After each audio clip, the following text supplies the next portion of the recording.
ಧನ್ಯ ಆ ಅನಾಮಧೇಯ ವ್ಯಕ್ತಿಯ ಸಹಾಯದಿಂದ ಹೇಗೋ ಮನೆ ತಲುಪಿದಳು. ಧನ್ಯ ಮನೆಗೆ ಬರುತ್ತಿದ್ದಂತೆ ಹಾಲಿನಲ್ಲಿ ಕಾದು ಕುಳಿತಿದ್ದ ಗಾಯತ್ರಿ ಮತ್ತು ಗಿರಿಜಮ್ಮ ಅವಳನ್ನು ಕಂಡು ಹೌಹಾರಿದರು.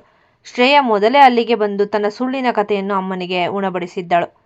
ಬಂದ್ಲು ನೋಡು, ಕಾಲೇಜು ಬಿಟ್ಟು ಎಲ್ಲಿಗೆ ಹೋಗಿ ಸುತ್ತಿದ್ದೆ ಎಂದು ಗಾಯತ್ರಿ ಕಿರುಚುತ್ತಾ ಧನ್ಯಾಳ ಹತ್ತಿರ ಬಂದರು. ಧನ್ಯ ನಡುಗುತ್ತಾ, ದೊಡ್ಡಮ್ಮ, ವಾಶ್ರೂಮ್ ಬಾಗಿಲು ಲಾಕ್ ಆಗಿತ್ತು, ಯಾರೋ ಬೇಕಂತಲೇ ಲಾಕ್ ಮಾಡಿದ್ದರು, ಯಾರೂ ಇರಲಿಲ್ಲ ಅಲ್ಲಿ ಎಂದು ಅಳುತ್ತಾ ವಿವರಿಸಲು ಪ್ರಯತ್ನಿಸಿದಳು. ಆದರೆ ಗಾಯತ್ರಿ ಕೇಳಿಸಿಕೊಳ್ಳುವ ಸ್ಥಿತಿಯಲ್ಲಿರಲಿಲ್ಲ. ಸುಳ್ಳು ಹೇಳ್ತೀಯಾ? ಶ್ರೇಯಾ ಹೇಳಿದ್ಲು ಲೀಲಾ ಜೊತೆ ನೀನು ಯಾರನ್ನು ಭೇಟಿ ಮಾಡೋಕ್ಕೆ ಹೋಗಿದ್ದೆ ಅಂತ. ನಿನಗೆ ಅಷ್ಟು ಸೊಕ್ಕೆ ಎನ್ನುತ್ತಾ ಗಾಯತ್ರಿ ಅಲ್ಲಿಯೇ ಇದ್ದ ಸಾರಿಸುವ ಪೊರಕೆಯನ್ನು ತೆಗೆದುಕೊಂಡು ಧನ್ಯಾಳ ಬೆನ್ನಿಗೆ ಮತ್ತು ಕಾಲಿಗೆ ಮನಬಂದಂತೆ ಹೊಡೆಯಲು ಶುರು ಮಾಡಿದಳು. ಅಡುಗೆ ಮನೆಯಿಂದ ಓಡಿ ಬಂದ ಕಲ್ಯಾಣಿಯವರು ಧನ್ಯಾಳನ್ನು ಅಡ್ಡಗಟ್ಟಲು ಹೋದರು. ಅಕ್ಕ, ಬೇಡ ಅಕ್ಕ, ಮಗು ಸುಳ್ಳು ಹೇಳ್ತಿಲ್ಲ ನೋಡಿ, ಮುಖ ಎಷ್ಟು ಬಾಡಿದೆ, ಅವಳಿಗೆ ಏನೋ ತೊಂದರೆ ಆಗಿದೆ ಎಂದು ಮಗಳ ಮೇಲೆ ಬಿದ್ದು ಗೋಳಾಡಿದರು. ಗಿರಿಜಮ್ಮ ಮಧ್ಯಪ್ರವೇಶಿಸಿ ಕಲ್ಯಾಣಿಯವರನ್ನು ಎಳೆದು ಹಾಕಿದರು. ನೋಡು ಕಲ್ಯಾಣಿ, ನಿನ್ನ ಮಗಳ ನಾಟಕಕ್ಕೆ ಮರಳಾಗಬೇಡ. ಇವಳು ಕಾಲೇಜಿಗೆ ಹೋಗೋದು ಓದಕ್ಕಲ್ಲ, ಇಂಥದ್ದೇ ಕೆಲಸಕ್ಕೆ. ಇವಳಿಗೆ ಊಟ ಕೊಡಬೇಡಿ, ರಾತ್ರಿ ಎಲ್ಲ ಕೊಟ್ಟಿಗೆಯಲ್ಲೇ ಇರಲಿ ಎಂದು ತೀರ್ಪು ನೀಡಿದರು. ಗಾಯತ್ರಿ ಧನ್ಯಾಳನ್ನು ಎಳೆದುಕೊಂಡು ಹೋಗಿ ಹಿತ್ತಲಲ್ಲಿದ್ದ ಕತ್ತಲೆಯ ಕೊಟ್ಟಿಗೆಗೆ ತಳ್ಳಿದರು. ಇವತ್ತು ರಾತ್ರಿ ನಿನಗೆ ಊಟನೂ ಇಲ್ಲ, ಮಲ್ಗೋಕೆ ಹಾಸಿಗೆನೂ ಇಲ್ಲ, ದನಗಳ ಜೊತೆ ಅಲ್ಲೇ ಬಿದ್ದೋಗು ಎಂದು ಬಾಗಿಲು ಹಾಕಿ ಬೀಗ ಹಾಕಿದರು. ಧನ್ಯ ಕೊಟ್ಟಿಗೆಯ ಮೂಲೆಯಲ್ಲಿ ಕುಳಿತು ಬಿಕ್ಕಿ ಬಿಕ್ಕಿ ಅಳತೊಡಗಿದಳು. ಮೈಮೇಲೆಲ್ಲ ಪೊರಕೆಯಿಂದ ಹೊಡೆದ ಬಾಸುಂಡೆಗಳು ಉರಿಯುತ್ತಿದ್ದವು. ಹಸಿವು ಮತ್ತು ನೋವಿನಿಂದ ಅವಳು ಅಶಕ್ತಳಾಗಿದ್ದಳು. ಕಲ್ಯಾಣಿಯವರು ಬಾಗಿಲ ಬಳಿ ಬಂದು ಅಳುತ್ತಿದ್ದರು. ಗಾಯತ್ರಿಯ ಭಯದಿಂದ ಬಾಗಿಲು ತೆಗೆಯಲು ಸಾಧ್ಯವಿರಲಿಲ್ಲ. ಆದರೆ ಮನೆಯ ಹೊರಗೆ ಮರದ ಮರೆಯಲ್ಲಿದ್ದ ಆ ಅನಾಮಧೇಯ ವ್ಯಕ್ತಿಯ ಸಹಚರ ಈ ಎಲ್ಲವನ್ನು ಫೋನ್ ಮೂಲಕ ತನ್ನ ಬಾಸ್ಗೆ ವಿವರಿಸುತ್ತಿದ್ದ. ಫೋನ್ನ ಇನ್ನೊಂದು ಬದಿಯಲ್ಲಿ ಆ ಬಾಸ್ ಕೈಯಲ್ಲಿದ್ದ ಗಾಜು ಪುಡಿಯಾಯಿತು. ಗಾಯತ್ರಿ, ನನ್ನ ಧನ್ಯ ಮೇಲೆ ಕೈ ಮಾಡೋಷ್ಟು ಧೈರ್ಯ ನಿನಗೆ ಬಂತೆ? ಇವತ್ತು ರಾತ್ರಿ ಅವಳು ಹಸಿದು ಮಲಗಬಾರದು, ಕೂಡಲೇ ವ್ಯವಸ್ಥೆ ಮಾಡು ಎಂದು ಗರ್ಜಿಸಿದರು. ಅಷ್ಟರಲ್ಲಿ ಕೊಟ್ಟಿಗೆಯ ಕಿಟಿಕಿಯ ಬಳಿ ಯಾರೋ ಬಂದ ಸದ್ದಂತಾಯಿತು. ಧನ್ಯ ಹೆದರಿ ನೋಡಿದಾಗ ಅಲ್ಲಿ ಒಬ್ಬ ವ್ಯಕ್ತಿ ಅತ್ಯಂತ ದುಬಾರಿ ಊಟದ ಪಾರ್ಸೆಲ್ ಮತ್ತು ನೀರಿನ ಬಾಟಲಿಯನ್ನು ಹಿಡಿದು ನಿಂತಿದ್ದ. ಕೊಟ್ಟಿಗೆಯ ಆ ಕತ್ತಲೆಯಲ್ಲಿ ದನಗಳ ನಡುವೆ ಕುಳಿತು ಧನ್ಯ ಬಿಕ್ಕಿ ಬಿಕ್ಕಿ ಅಳುತ್ತಿದ್ದಳು. ದೊಡ್ಡಮ್ಮ ಪೊರಕೆಯಿಂದ ಹೊಡೆದ ಬಾಸುಂಡೆಗಳು ಉಡಿಯುತ್ತಿದ್ದವು. ಹಸಿವಿನಿಂದ ಹೊಟ್ಟೆ ಚುರುಕೆನ್ನುತ್ತಿತ್ತು. ಅಮ್ಮ, ಕಲ್ಯಾಣಿ ಬಾಗಿಲ ಹೊರಗೆ ನಿಂತು ಅಸಹಾಯಕತೆಯಿಂದ ಕಣ್ಣೀರು ಹಾಕುತ್ತಿದ್ದರು.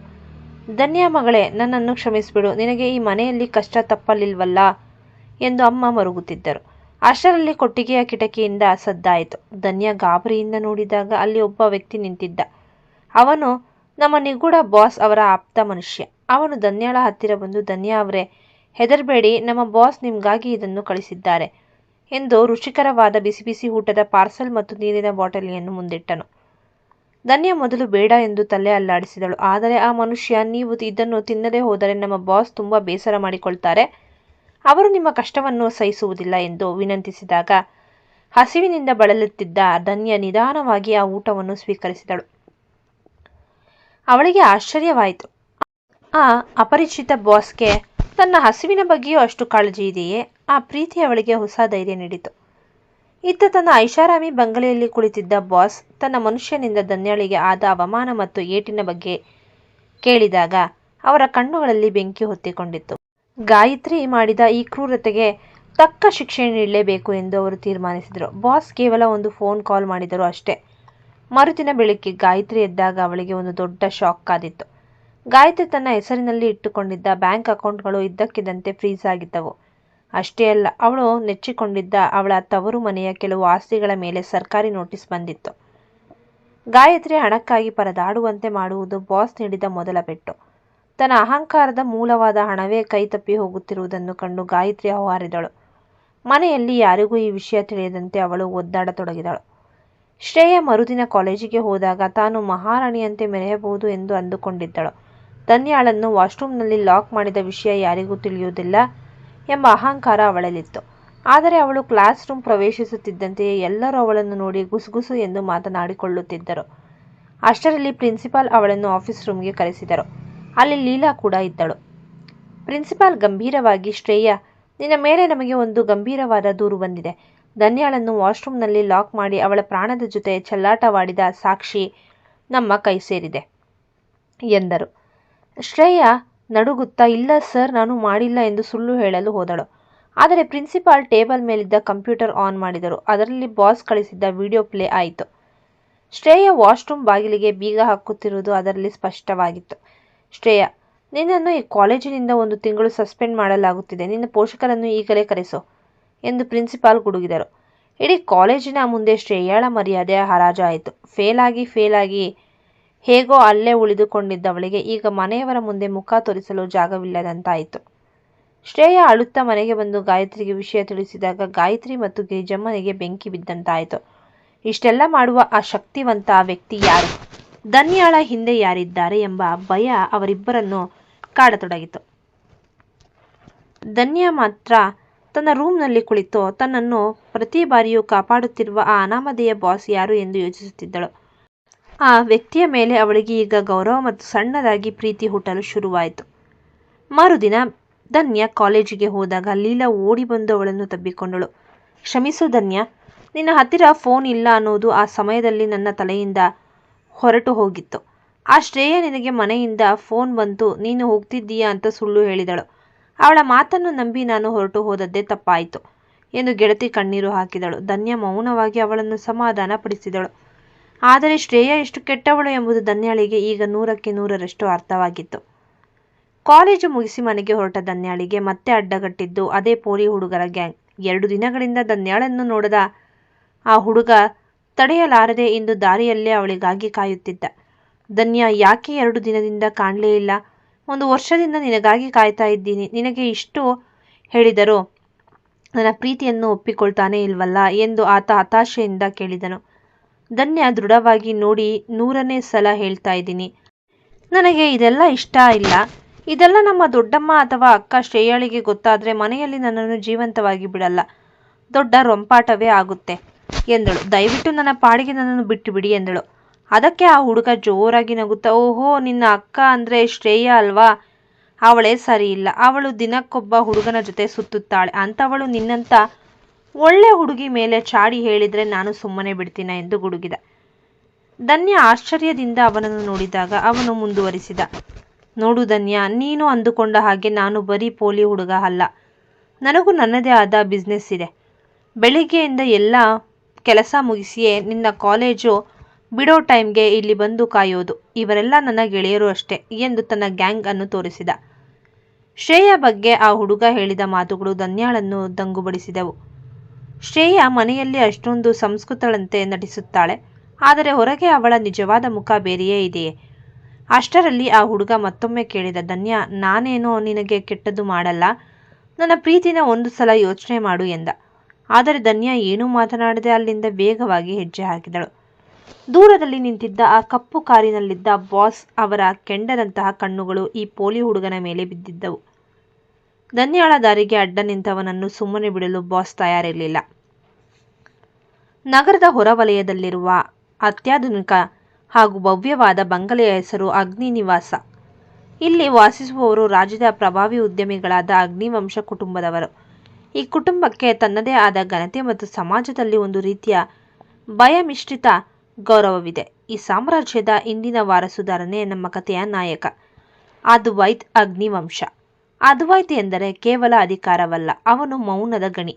ಮಾತು ಕಡಿಮೆ, ಕೆಲಸ ಜಾಸ್ತಿ. ತನ್ನ ಕುಟುಂಬದ ಗೌರವಕ್ಕಾಗಿ ಯಾವುದಕ್ಕೂ ಸಿದ್ಧನಾಗುವ ವ್ಯಕ್ತಿ. ಧನ್ಯಾಳನ್ನು ರಕ್ಷಿಸುತ್ತಿರುವ ಆ ಬಾಸ್ ಬೇರೆ ಯಾರೂ ಅಲ್ಲ, ಈ ಅದ್ವೈತ್ ಅಗ್ನಿವಂಶನೇ. ಅವನಿಗೆ ಧನ್ಯಾಳ ಮೇಲೆ ಅತೀವ ಕಾಳಜಿ ಇದೆ, ಆದರೆ ಅದನ್ನು ಅವಳು ಅಥವಾ ತನ್ನ ಕುಟುಂಬದವರು ತಿಳಿಯದಂತೆ ರಹಸ್ಯವಾಗಿಟ್ಟಿದ್ದಾನೆ. ಅದ್ವೈತ್ನ ತಂದೆ ತಾಯಿ ಚಿಕ್ಕ ವಯಸ್ಸಿನಲ್ಲೇ ತೀರಿ ಹೋದಾಗ ಅವನನ್ನು ಮತ್ತು ಅವನ ಒಡ ಹುಟ್ಟಿದವರನ್ನು ತನ್ನ ಮಕ್ಕಳಿಗಿಂತ ಹೆಚ್ಚಾಗಿ ಸಾಕಿದವರು ಈ ಸಾವಿತ್ರಿ ದೊಡ್ಡಮ್ಮ. ಇಡೀ ಮನೆ ಇವರ ಒಂದು ಮಾತಿಗೆ ಬೆಲೆ ಕೊಡುತ್ತದೆ. ಅದ್ವೈತ್ ತನ್ನ ಜೀವನದ ಯಾವುದೇ ದೊಡ್ಡ ನಿರ್ಧಾರವನ್ನು ಇವರನ್ನು ಕೇಳದೆ ತೆಗೆದುಕೊಳ್ಳುವುದಿಲ್ಲ. ಅದ್ವೈತ್ ತಮ್ಮ ಸಮರ್ಥ್, ಇವನು ಅದ್ವೈತ್ಗೆ ತದ್ವಿರುದ್ಧ. ಸದಾ ನಗುತ್ತಾ ಇರುತ್ತಾನೆ. ಕುಟುಂಬದ ವ್ಯವಹಾರಗಳನ್ನು ನೋಡಿಕೊಳ್ಳುವಲ್ಲಿ ಅದ್ವೈತ್ಗೆ ಬಲಗೈಯಾಗಿ ನಿಂತಿದ್ದಾನೆ. ಅಣ್ಣನ ಮೌನದ ಹಿಂದಿನ ನೋವು ಇವನಿಗೆ ಮಾತ್ರ ಗೊತ್ತು.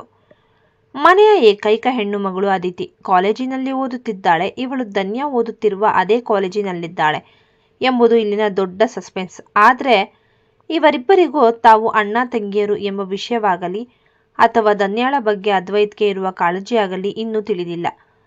ಒಂದು ದಿನ ರಾತ್ರಿ ಎಲ್ಲರೂ ಒಟ್ಟಿಗೆ ಕುಳಿತು ಊಟ ಮಾಡುತ್ತಿದ್ದಾಗ ಸಾವಿತ್ರಿ ಅವರು ಅದ್ವೈತ್ನನ್ನು ಕೇಳುತ್ತಾರೆ. ಅದ್ವೈತ್, ಕಳೆದ ಕೆಲವು ದಿನಗಳಿಂದ ನೀನು ಯಾವುದೋ ವಿಚಾರದಲ್ಲಿ ತುಂಬಾ ಮೌನವಾಗಿದ್ದೀಯಾ. ಅಷ್ಟೇ ಅಲ್ಲ, ನಮ್ಮ ಮನೆಯ ಸೆಕ್ಯೂರಿಟಿ ತಂಡವನ್ನು ಯಾವುದೋ ಒಂದು ಹುಡುಗಿಯ ರಕ್ಷಣೆಗಾಗಿ ನಿಯೋಜಿಸಿದ್ದೀಯಾ ಅಂತ ಕೇಳಿದೆ. ಯಾರು ಆ ಹುಡುಗಿ? ನಮಗೂ ಗೊತ್ತಾಗಬಾರ್ದಾ? ಸಮರ್ಥ್ ಮತ್ತು ಅದಿತಿ ಕುತೂಹಲದಿಂದ ಅದ್ವೈತ್ನ ಮುಖ ನೋಡುತ್ತಾರೆ.